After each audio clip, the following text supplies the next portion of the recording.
wasn't subtle, it wasn't practical, and it definitely wasn't quiet. It was the pickup truck with the heart of an old-school big block bruiser. At a glance, it looked just like almost any other period Silverado, but lurking underneath that black grille was 454 cubic inches of unapologetic American excess. There was no special bodywork and no flared arches, just a single cab, short bed truck, packing a motor borrowed from GM's heavy-duty fleet. It didn't make sense on paper. A performance truck in an era still recovering from the fuel crises and horsepower droughts of the late 70s and 80s. But that's exactly what made it so interesting. When Chevrolet introduced the 454 SS in 1990, it wasn't answering a question that anyone was really asking. There was no market research suggesting people wanted muscle cars disguised as pickup trucks. It was the beginning of a seemingly random 90s gamble on the muscle truck market. And this is the truck that truly started it all, the Silverado 454 SS. In the late 1980s, GM's engineers were thinking about how to juice up their truck lineup. There were lots of radical ideas flowing, and some of those would evolve into later machines like the GMC Cyclone and Typhoon. But before those high-tech missiles arrived, Chevy looked to the tried-and-true formula of the muscle car era: big displacement, rear-wheel drive, and big torque as the first foray into a muscle truck. Still, outside eyes may have helped speed things up. In 1989, 1 year before the 454 SS came out, Dodge did something interesting. They handed Carroll Shelby a stack of D-Series Dodge Dakota pickup trucks and let him have his way with them. He ditched the standard V6 in favor of a 318 cubic inch V8 backed with a 4-speed automatic and hooked up a set of 390 gears in the rear. This wasn't a tire-frying monster with just 170 horsepower on tap. The Shelby Dakota was more of a mini muscle truck, but it still got people talking. It wasn't a direct threat, and the development timelines did not overlap, but the Shelby Dakota did likely light a fire under the butts of those at GM to finish what they were cooking up with the 454 SS even faster. And the second that the 454 SS burst onto the scene, it would spell major trouble for any future for that Shelby Dakota. The durable 350 cubic inch V8 was always available in the Chevy half-ton trucks at this time, but it lacked the oomph that Chevy felt was needed to make a real splash in the press. So they reached into that parts bin, like I mentioned, and pulled out their 454 cubic inch big block, which is 7.4 liters for you Europeans, and they dropped that into their smallest truck configuration. And just like that, the Silverado 454 SS was born. The first production trucks hit dealerships in November of '89 as 1990 models, and it was the largest engine ever factory installed in a half-ton pickup. And Chevy did not hide that fact. Brochures, TV spots, magazine ads, they all shouted that same message. This here was not your average Silverado. As far as specs, the 454 SS made 230 horsepower at 3,600 RPM and a stump-pulling 385 foot-pounds of torque at just 1,600 RPM. According to MotorWeek, it launched from 0 to 60 in 7.7 seconds and finished the quarter mile at 15.9 seconds, doing 87 miles per hour. Numbers that put these trucks only a second behind in the quarter mile from the top dog IROC Camaros of the same year, with over 1,000 pounds of extra heft. Power was sent to the rear wheels through a 3-speed automatic, which was a stout transmission, but with no overdrive gear. Being a 3-speed, high-speed cruising wasn't exactly the forte for a low-revving 454 big block truck, especially with a limited slip diff with 373 rear gears on them.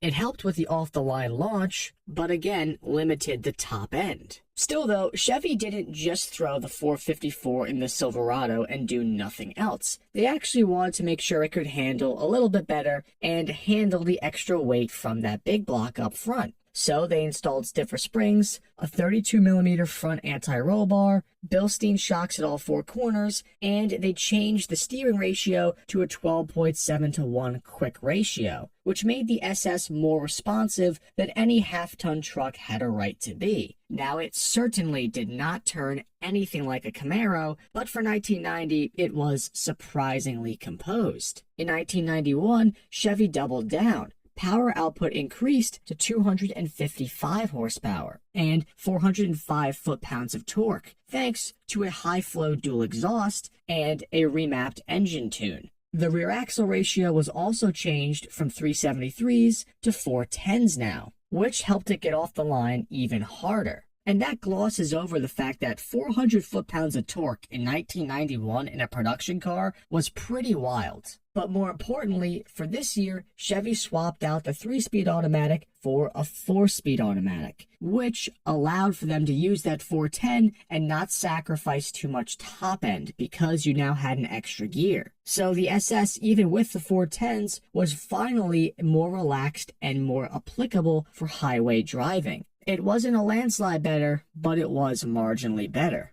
On the outside, the 91 and 1990 454 SS trucks came exclusively in onyx black with red 454 SS badging on the bedsides and the tailgate to give it a subdued identity, while a blacked out front grille and low-profile fog lights tucked into the air dam nicely in the front, completing its sinister yet subtle look.